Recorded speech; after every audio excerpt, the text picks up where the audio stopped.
Hello everyone, welcome back to another video where today I thought I'd do something a little bit different. So recently Harbo Wholmes released a video talking about why Doctor Who's future is potentially in doubt. So what I wanted to do is just take this opportunity to respond to the video and kind of use it as a means to get my thoughts across on Doctor Who's future, the 60th anniversary, Series 14, everything else that's discussed, the Disney deal. I just want to say before we do get into it that Harbo and me are very good friends. We've collaborated a number of times, so this is in no way anything personal before anyone tries to make it that. It's just that I wanted to give my thoughts on this video because I felt that, it's interesting to have these discussions, these disagreements, and I wanted to basically, have my thoughts out there because I haven't really given my thoughts to, I suppose, the discourse surrounding the David Tennant 60th anniversary Series 14 stuff in the same way that some others have, so I thought this might be a good opportunity to do that. But before we get into it, if you could do me a teeny tiny little favour and click that subscribe button, it would be very much appreciated.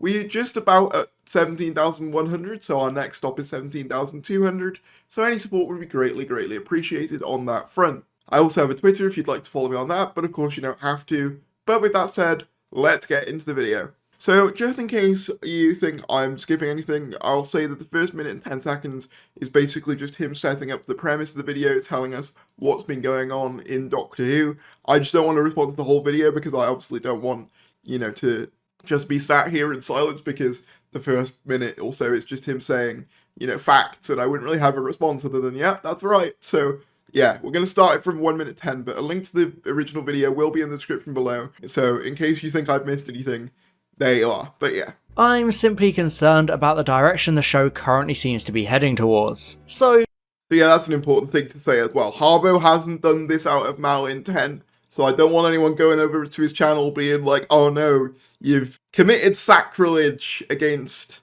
RTD2, how dare you. It's just his opinions, and that's totally fair, and that's totally, allowed. Unless you've been living under a rock recently, you will know about the plethora of issues that have been plaguing Doctor Who over the past few years. Ever since the middle of the Stephen Moffat era, ratings have been trending downwards, and mainstream interest in the show has pretty much hit rock bottom. The fanbase has been eating itself alive, the writing has been widely criticised, and it just feels like nobody cares about Doctor Who anymore. Former showrunner Chris Chibnall has even gone on record to state that for a while, he believed his final episode, Power of the Doctor, would be Yeah, I don't really disagree with anything here. Like I said, it's undeniable that, the cultural significance of Doctor Who has been on a downward trajectory ever since the late Moffat era and through the Chibnall era as well. Obviously, there's been brief blips where it's, maintained some relevance, but by and large, yes, it has, sort of dwindled a bit. But that's exactly why I think this plan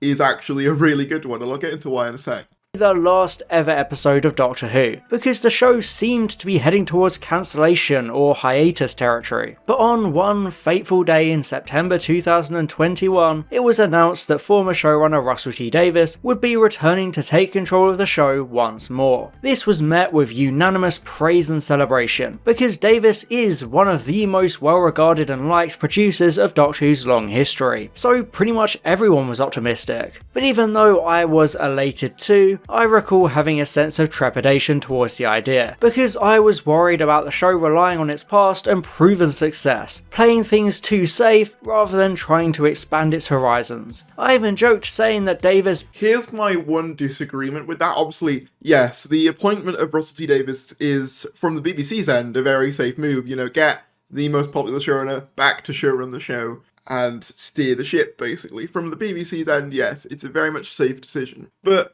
if I've learned anything from Russell's work, he's not particularly a safe writer. He will take those risks, he will do those daring things, and whilst you could say, well, bringing back David Tennant is about the safest thing he could do, I think a lot of it comes down to execution, which none of us can really talk about yet because we haven't seen the episodes. But I think there are ways to take risks with bringing back Russell without it just being, hey, remember the guy you liked. Do you know what I mean? Better not bring David Tennant back as the Doctor. And, well, look what happened. So, at the end of Power of the Doctor, there was the shocking regeneration of Jodie Whittaker into David Tennant, who had already played the Doctor from 2005 to 2010, essentially becoming the modern face of the show and defining an era. In fact, a lot of people straight up stopped watching Doctor Who after he and Russell T Davies left with the end of time. Sure, the Smith era remained popular, but it was never the consistent cultural juggernaut of the Davies and Tennant eras. So it's safe to say that the announcement of the pair returning to Doctor Who has already drummed up a lot of interest and appealed to a lot of lapsed viewers. But the question is, what happens when David Tennant leaves again? There is no guarantee that all those viewers will still stick around. Here's the thing. Okay, so I get the point here, and again, it's difficult because we haven't seen anything. However, I get the sense that the plan for the 60th anniversary is to reel those old viewers in with Tennant, with the promise of Tennant, and then get them to like and get them to know Ncuti Gatwa. So by the time he leaves, they're familiar with him and ready to pass it on, so to speak. One of the key things people criticise for End of Time is how the 10th Doctor's reluctancy to leave made it harder for potentially a new Doctor to come along and be accepted by the fan base, because his last words, his final words, "I don't want to go," are with reluctance. He says it feels like dying. So to have a more ceremonial passage, sort of giving the audience who loved Tennant closure, and by Tennant embracing the new incarnation, them being allowed to do so as well, I think makes a lot of sense, and perhaps gives Ncuti, a break from the "I stopped watching after David Tennant left" crowd. Especially when Davies also decides to move on once again. That's the danger of an approach like this. So on Davies moving on again, I do agree that there is a sense of concern of like who's going to be next after him, because you don't want the show to just keep using the same few people ad infinitum.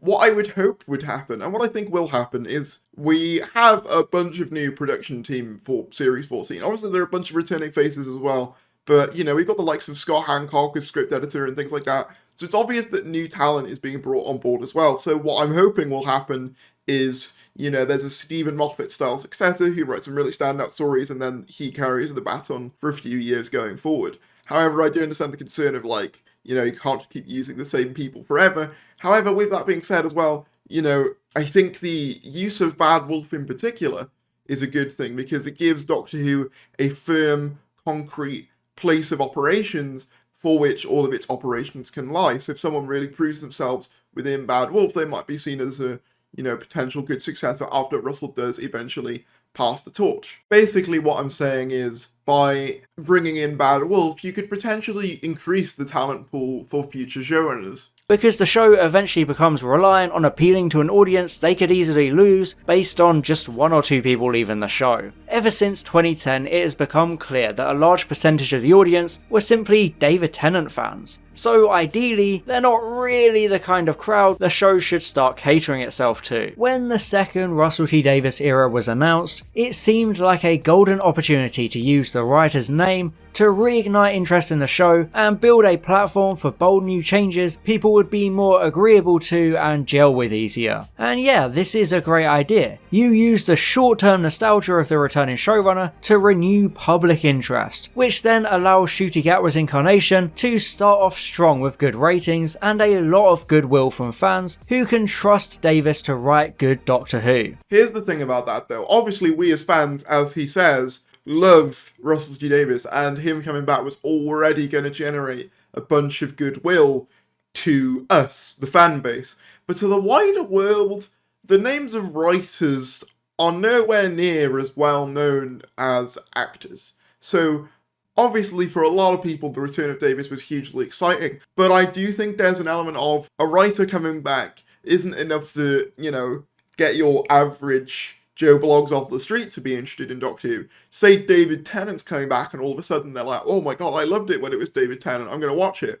Say Russell T Davies to them and they'll be like, "What's that, a writer?" Like, they won't know. So I think for general audiences, as much as I understand the sentiment that Russell T Davies' name is a big draw for fans, and it is, for general people it's like, okay, a writer's coming back, cool. You know what I mean? Like, it's not got that same sense of general appeal, at least in my opinion. So I understand why Russell would see that as potentially not enough to bank a new era on for the general audience. You know what I mean? It's the equivalent, in Series 10 where they got a classic writer back. That was going to be cool for the fans, but the general audience is like, okay, cool, you got a writer back. What does that mean for me, this hypothetical average person who's just vaguely knows about Doctor Who. You say the name David Tennant to them and they know exactly who you're talking about. It's especially prevalent given the dramatically lowered expectations of the Chibnall era. Davis and Gatwa would have been handed success on a silver platter. Literally anything they do would have been seen as a stark improvement on what came before it. So on the idea of Davis and Gatwa being handed success on a silver platter, whilst I do think that RTD is the safest pair of hands you could give it to, and I do agree with that sentiment, I think it's also worth bearing in mind that Chibnall was also seen as the safest pair of hands at that time as well. He'd written what most people considered at the time to be solid Doctor Who, some good Torchwood episodes. He'd also come off the back of a massively acclaimed drama. He was seen as the safe pair of hands for a few years. So I don't think, even if you do get someone who is considered the safe pair of hands, success is guaranteed. You know, there's no guarantee that Russell's second era would work as well as his first one. What David Tennant basically acts as is kind of a sort of safety net. So you guarantee that the first bunch of Doctor Who works to then propel the era forwards, which is what I think they're using it to do. Basically using it as a springboard for the show's future success. I think that, while yes, Davis's era would have had a warm reception amongst people initially, the show is in a more tumultuous position, so it's no guarantee that even if we consider the stuff good, there's no guarantee that the general audience would care as much, whereas with Tennant coming back, you guarantee that initial interest. I mean, think again, I'll use Series 10 as another example. Series 10 is widely considered among the fan base to be one of the strongest seasons of the revived series and one of the strongest Moffat series in particular. But to the general audience, that was one of the lowest viewed series of the revival. Just because something is considered well written or well made doesn't necessarily guarantee success, or guarantee that general public's eyes will be on it. Think about all the great shows that get cancelled in their infancy. Just because something is good doesn't necessarily mean that it's successful, and just because something's successful also doesn't mean that it's good. However, you kind of want the best of both, and I think using Tennant as a way to get that initial success and then back it up with the writing is a good approach in my opinion. And lead to instant success and a boost in viewership and audience reception, especially because of natural interest in the 13th Doctor's regeneration. But it seems as though Russell didn't believe the nostalgic appeal of his name alone would be good enough for the show, so he's bringing back his iconic Doctor too. And like I said, it's a good idea to appeal to nostalgia temporarily, to repair that disillusioned fanbase and build a platform. But by going down this route of inserting David Tennant in between Whittaker and Gatwa, it adds an extreme amount of pressure on Gatwa to succeed because he now has to follow on from the most popular actor to ever play the Doctor.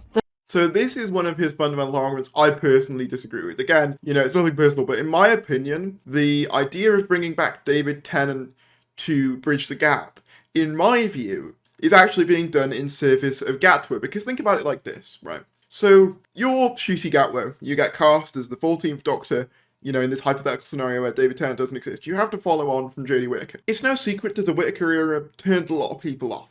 And whilst Ncuti Gatwa is an incredibly popular name, having to rebuild a brand from scratch on your own is a difficult task. Not saying it can't be done, Matt Smith was an example of that along with Stephen Moffat. However, there's no guarantee that just a new actor and a writer, which as we said, the general audience don't care as much about as the hardcore fan base, would have been enough to continue people's interest. So by having him follow Tennant, you basically get the show back to its cultural apex, its peak of popularity once again, and then you hand it off to Ncuti to carry the torch, that way giving him the best start humanly possible, so that he doesn't have to do as much legwork building the show back from scratch.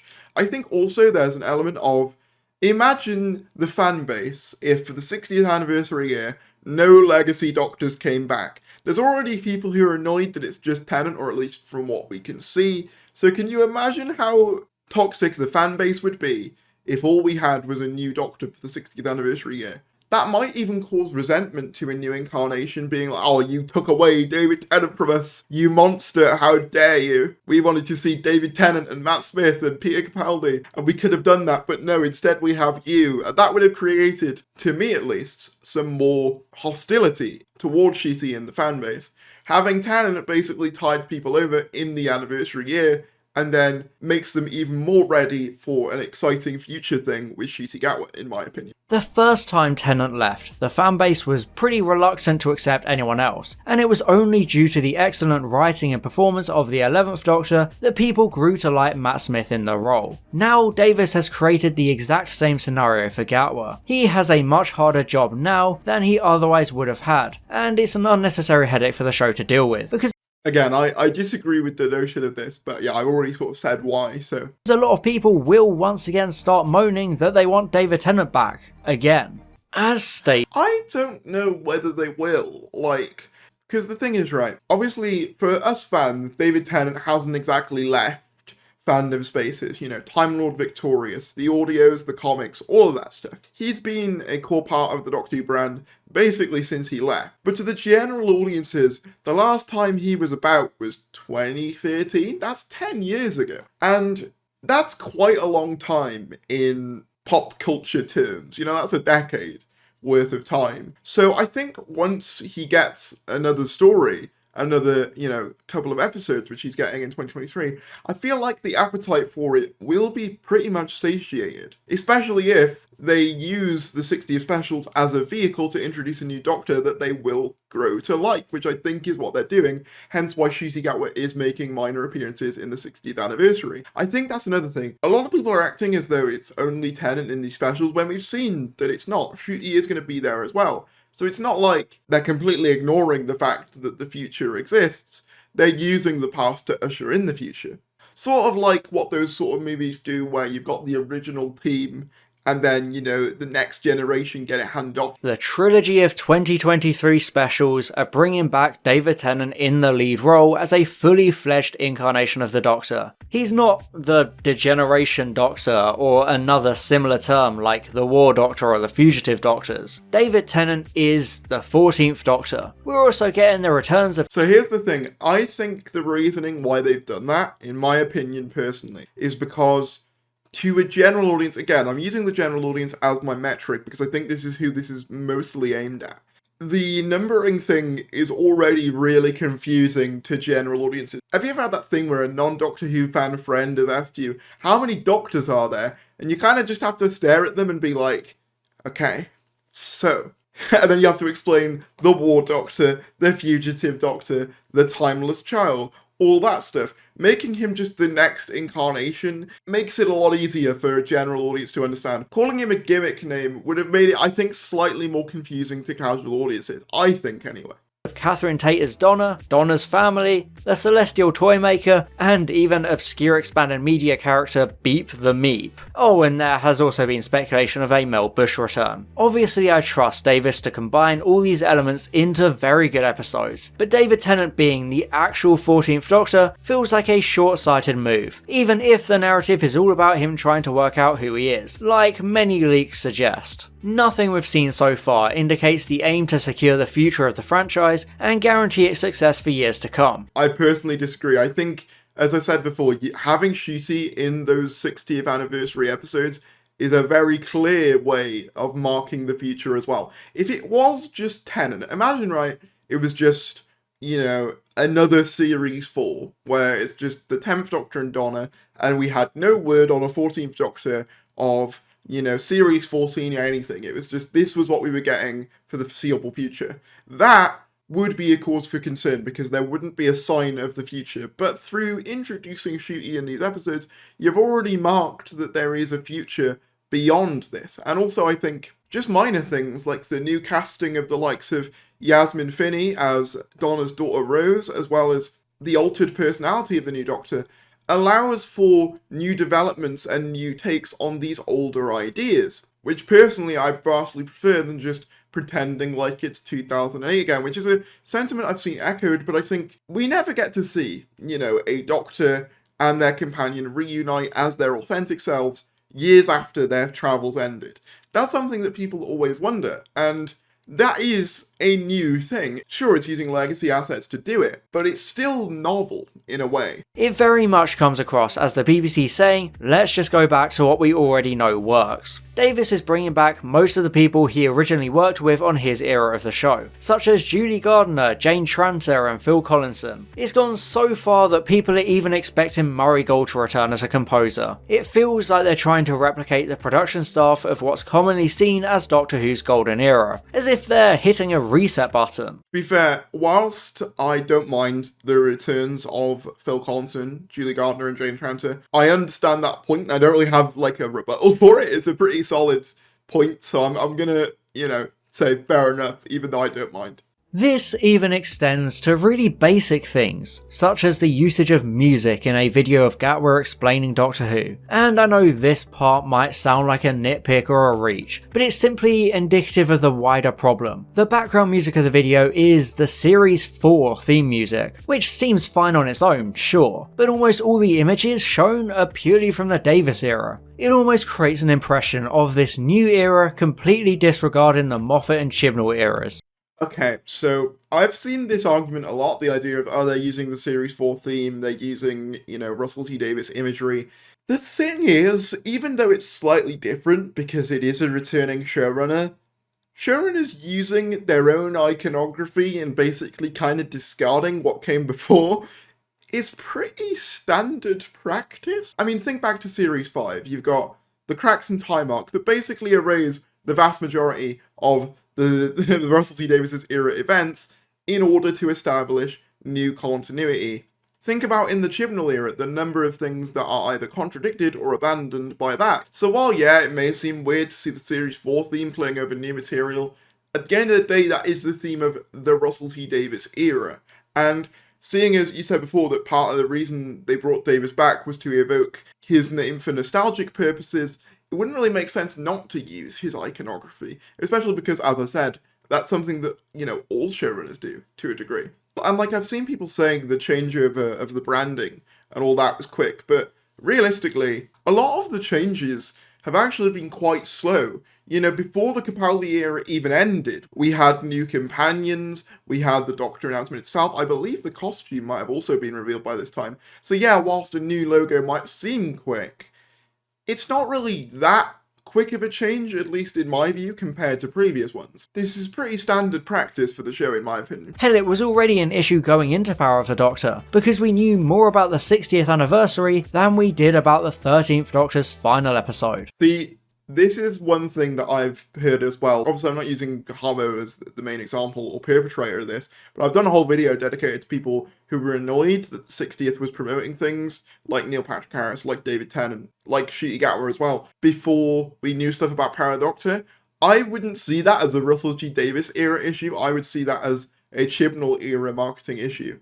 The issues of Chibnall era marketing have been well documented and discussed at great length, so I won't air all that dirty laundry here, but suffice to say, I don't really think it's Russell's fault that we didn't know much about Power going into it, especially when you consider he did the best job he could at making sure the audience was aware of it as well, talking it up in basically every press interview he had. I can't say, honestly, it's like, because what is coming up in October this year is Jodie Whittaker's farewell. So I feel like I'm upstaging it slightly. It's like, lovely yes. Jodie. And I just saw the finished version of that 2 days ago. It's a 90-minute epic. It's fantastic. So that is gorgeous, with lots of surprises, and I'm going to... This all made Power of the Doctor feel almost like a formality, because it was already being overshadowed, so to then double down on that overshadowing is a very questionable choice. Let's return to the nostalgia issue. A lot of big franchises these days are turning to nostalgia and so-called member berries to appeal to fans, rather than committing to original and creative ideas. Instead, it's all about safety and familiarity. Star Trek has a 3-season show featuring everyone from the next generation, but written atrociously. Star Wars is constantly leaning into nostalgic cameos and settings with movies and shows like Rogue One, The Bad Batch, and Kenobi. Doctor Who feels like it's facing the risk of following down the... I think the key difference, and I'll say it again, is that we do have Ncuti Gatwa. We have this next era. With Star Wars, nostalgia has become the brand at this stage. All of its stuff seems to be of recent, either set, sort of around the original trilogy or just before. It's using what's worked, and that is the template for Star Wars going forward. When was the last time we had a new adventure in the Star Wars universe post the sequels? Do you know what I mean? That is the plan, but that's not the case with Doctor Who. We have another step forward to show that the show is always going to keep moving forward, and Tennant is just this little, nostalgic look back of, oh, do you remember that, before we move on? Which might trap it in a greatest hits act for years to come, and ultimately hurt the show's legacy in the long run. Even the new logo is simply an updated version of the 70s Tom Baker logo, suggesting further reliance on the past. And yes, I know it's Diamond for the Diamond anniversary, but they also brought back the same logo for the 30th anniversary, and last I checked, that wasn't a Diamond anniversary.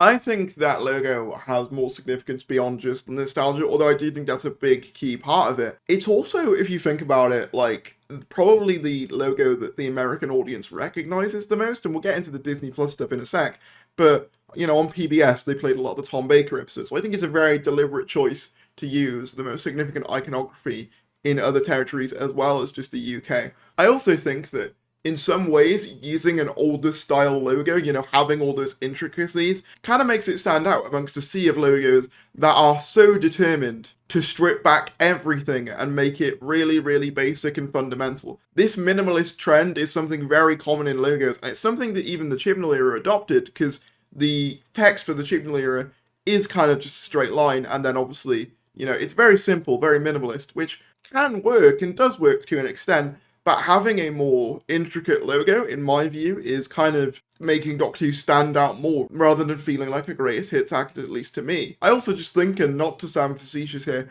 it is just a logo. I've seen a lot of people saying that, oh, this is a sign that Doctor Who is desperate to recapture its glory days. And to some degree, I have no doubt that it wants to, but also, it is a logo. They used the Pertwee one for the McGann movie. Was that a sign that the McGann movie wanted to recapture the Pertwee era? Do you know what I mean? I don't think it's too much of an issue, personally.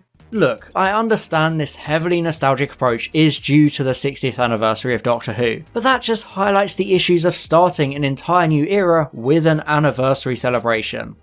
The only thing with this is, and I know what he's getting at, but the problem is, I don't really think Russell had much of a choice. Chibnall has always said he was going to do 3 series and then he was going to bounce. And Russell has always said, the worst thing for Doctor Who can be it not being on for an extended period of time. So he saw that there was going to potentially be some sort of hiatus or gap for the 60th anniversary and basically decided, I'll take over to make sure that doesn't happen. I understand that the circumstances aren't ideal, but I take, these Tennant specials as opposed to nothing on the 60th anniversary, you know what I mean? The new Doctor and the future of the show gets overshadowed by all the celebrations of the past. And I disagree with that too, because I think that they've made a very conscious effort to make sure Ncuti is at the forefront of all of the promotion. Look at any interview, look at any press release, look at any of them. It's all Gatwa. Everything you see is Gatwa. Those little videos talking to you about what Doctor Who is, again, it's all Ncuti Gatwa. They're making sure Ncuti is still the face of the show going forward. What Tennant is a fun little, side bit. An easy way to avoid and combat that would have been to use Ncuti Gatwa's 14th Doctor in a series at the start of 2023. I think in an ideal world, Russell T Davies would have wanted to do that, but I don't think he was able to. We know for a fact that Ncuti was filming Barmy and Sex Education, so it seems pretty obvious to me at least that he wasn't able to commit to a full series in 2023, hence why we have this Tennant nostalgic 60th gap. Obviously the ideal scenario would have been a full series with Ncuti and an anniversary special, but I don't think that was on the cards. And I've seen people say, not Harbo, but I've seen people say, oh, they should have just hired someone else if he was busy. But I don't really think that's a good move. If you found someone that you think is perfect for the role, but they're like, hey, can you give me a bit of time just to finish other project? I don't think it's wise to go, nah, sorry, you're not immediately available, so we're going to bin you off. Personally, I think that what they're doing is the best of both worlds. You get the Doctor you want, you get Ncuti Gatwa, but you also get David Tennant, a fan favourite. allowing them to establish himself as the Doctor and also highlight the forward-looking direction of the new era. Then at the end of the year, you overload on all the nostalgia and have a big fanservice special celebrating the past. Instead, as it stands, by the time Gatwa takes over full-time, we'll have had 4 episodes in a row defined purely by nostalgic member berries, and that's frankly too many. Doctor Who is... I do kind of agree. The positioning of the centenary and the 62 specials isn't ideal, but again, I do genuinely see the choice to either have these nostalgic specials with Tennant or have nothing in 2023, and I know which one I would prefer in that equation. Again, it's not ideal. Meant to be all about moving forward and look into the future. It's part of the show's very DNA. It shouldn't fall into playing the greatest hits and allowing the past to overshadow the present and the future. And since I touched upon Disney's nostalgia obsession, I think it's time to bring up Doctor Who's recently announced co-production deal with The Mouse. Now, there are a few things to unpack here. First, let's talk about what we do know. It was officially announced that Disney's streaming service Disney Plus now has streaming and distribution rights for Doctor Who outside of the UK. This is great for international audiences and will hopefully allow the show and the brand to grow in other markets, especially America, which has proven it can make or break a show internationally. It has also been announced that Disney will be contributing to the show's budget going forward. To be fair, that hasn't been officially announced by the BBC. It's looking pretty likely given the recent broadcast articles and stuff like that, but as the Radio Times article, key zooming in on here, states, it's mostly TV insiders saying that that's the case. And listen, while I don't doubt that the move to Disney Plus would have resulted in a budget increase, that could have just been due to the fact that, like, selling the distribution rights in itself would have generated more revenue. But even if they do have a hand in it, it's not being officially confirmed yet, but I don't really begrudge Harbo for that, because, like, it's been a bit of a mess, the whole Disney Plus thing, because there's been so many contradictory stories flowing about it. Allowing the show to improve in scope and scale. But there's always a price when you make a deal with the mouse. It's not being confirmed by the BBC or Russell T Davies, but the Telegraph's Craig Simpson has reported that even though Davies still has full control as showrunner and the BBC still retain the IP, Disney now does supposedly have some level of creative input. Sure, Davies won't have to do anything they suggest, but the financial contribution from Disney will potentially lead to a big problem going forward. A reminder that this is now purely speculation and... Yeah, like, I'm not gonna obviously go into too much depth on this, because at the end of the day it is basically just him, like, speculating as he says, but, like, obviously I still think that whilst there are definitely concerns that are valid to have around the Disney deal, I think people are, like, overstating how much control I think Disney would ever have, because ultimately I don't even think the BBC could sell it, because they're a publicly owned entity anyway. And we know that even if, because he mentions later on, what if Disney decided to outright buy Bad Wolf, even then it's still the BBC's property, so they wouldn't be able to do anything without the BBC's say so, because the BBC have final control. That was said in the original article announcing Davis's return, I think. The corporation has already shown its greed and hunger for a media monopoly time and time again, so I see no reason why Disney wouldn't want to gain control of one of the biggest media institutions of Britain. This co-production feels like making a deal with the devil, because of how easily Disney could exploit the partnership and turn it against the BBC for their own gain. The thing is, though, you could kind of say this about any of the distribution deals or the deals with others. Obviously, yeah, okay, if they have some creative input, that might make it worse. But think about, you know, back when they signed deals with Netflix or HBO Max. The same scenario could have happened where it's like, hey, you know, they could have tried to seep themselves in. Maybe not HBO Max anymore, because that's a whole other thing. You know, they've basically collapsed in. But they're still big entities that have made deals with Doctor Who before. And we've never really seen a difference. Disney Plus is in the same boat as Netflix and HBO Max as far as we are currently aware. Obviously more may be revealed, but ultimately nothing really changed with Doctor Who going to either Netflix or HBO Max, at least observedly. I mean, in Series 6 we had a couple more episodes set in, like, America and stuff, but that was just to appeal to the new market. But Doctor Who was still Doctor Who. The only difference was, if you were international, it was on another streaming service. I think that's pretty much the beginning and end of it. Maybe with them just giving some more money. I'm not a financial expert, I can't even do basic maths half the time, but I should say as well, I'm not either, so you know, anything I say might also be wrong. Just gonna bear that in mind. Disney might even be able to sidestep the BBC entirely by potentially buying Bad Wolf from Sony, thus making Russell T Davies a Disney employee, allowing them to essentially hijack. Yeah, so I mentioned before, I don't think they could do that because I think the original article said BBC still have final say. So even if Disney were like, hey, we're going to put Shooty Gatwa in Mickey Mouse ears for the next 10 episodes, they won't. But like, even let's say they said that as a ridiculous example, the BBC could still go, no. And then, yeah, they could go, all right, well, we'll pull funding then. But this is all an extremely unlikely scenario. The idea that they'll actually buy Bad Wolf is extremely unlikely. I want the second Russell T Davies era to do well. Just because I don't like these creative decisions doesn't mean I want to be vindicated as it crashes and burns. I would love to be proven wrong to doubt Davies, but right now I can't help but feel a gut feeling that the show's long-term prospects might suffer from all this nostalgic focus and reliance on familiar faces like Davies and Tennant. I really hope that Davies understands this risk and has accounted for these potential issues by weaving enough forward-facing stuff into his 60th anniversary specials. Because I personally think so, because obviously Gat was in it. But yeah, obviously I didn't want to interrupt his ending because I wanted to make sure that, you know, you guys got where he was coming from before I interjected.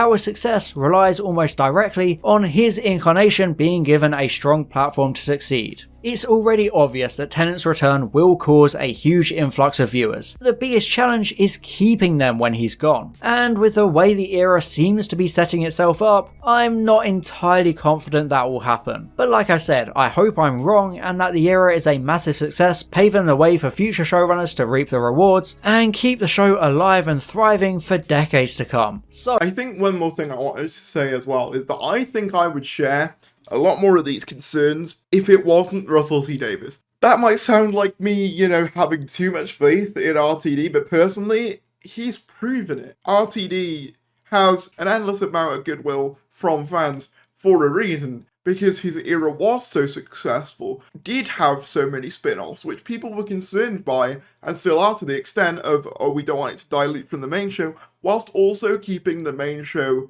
at top priority, and also in most people's opinion, at least, in general, being the best it's ever been. So I trust Russell enough to navigate what is a difficult scenario in a way that will work. I think if it was any other writer, say Chibnall for example, obviously easy target, I know, but say Chibnall just brought back David Tennant for a couple episodes randomly just to try and get an influx of viewers, that I would be concerned by, because that doesn't seem like a recipe for a success. That feels like a desperate attempt, and it doesn't feel like a creative decision. The thing is with the return of David Tennant, from what we've seen from Davis, is it seems to be for a greater purpose. You know, they've not brought back Tennant in his old costume as the 10th Doctor or anything like that. It's obvious they are telling a new story with him, and I have faith in Russell to basically tell that story. So, thank you for watching, even if you do hate me for this video. Hopefully you can prefer. I don't hate you, Harbo, but yeah, that about wraps up the video itself, and obviously, you know, I want to give my thoughts. So, overall, whilst I think the concerns in this are more than valid, I disagree for a few reasons. Whilst the 60th anniversary isn't perfect timing, as I stated before, I think this is the best case scenario, because reality is, we did have the centenary, but you also don't want to leave the 60th with no content, especially if the Doctor you want is currently busy, so having these specials to bridge the gap makes perfect sense. Beyond that, with the Disney deal, for now, as far as we officially know, and whilst I do think it'll get more money, it is just a distribution deal. So it should work the same as the likes of HBO or Netflix. Those two were also big companies in their own rights as well. Obviously, yes, Disney has got more monopolistic practices under their belt, but Doctor Who didn't become Netflixified when it was on their service, or HBO Maxified, whatever that would even mean, under HBO Max. So I see no reason why, under a distribution deal exclusively, which is as far as we know what it is, Doctor Who would become Disneyified. You know what I mean? Like, it's got more money, but that doesn't necessarily mean it's going to lose being Doctor Who, especially because you have a core group of people who understand better than anyone, in my view at least, how to make Doctor Who. I do think that reliance on nostalgia can be detrimental to franchises. Of course it can. But I think in a short-term experiment like an anniversary year, I think it works. And I think if you navigate it well and you actually add to what you're presenting, as I think they are, I think it has the potential to work. But I'm really interested to hear your thoughts on this discussion in the comments below. What do you think about Doctor Who's future? Do you agree with Harbo that the Disney Plus deal is concerning and that the use of is just gonna make the show fall down a trend of just relying on the past forever? Or do you think, like me, that this could be a good idea to reinvigorate interest in the franchise before bringing in a new Doctor like Ncuti? Whatever your thoughts are, drop them down in the comments below. Let's talk about them. Please like this video if you enjoyed, subscribe if you're new, and I'll see you later.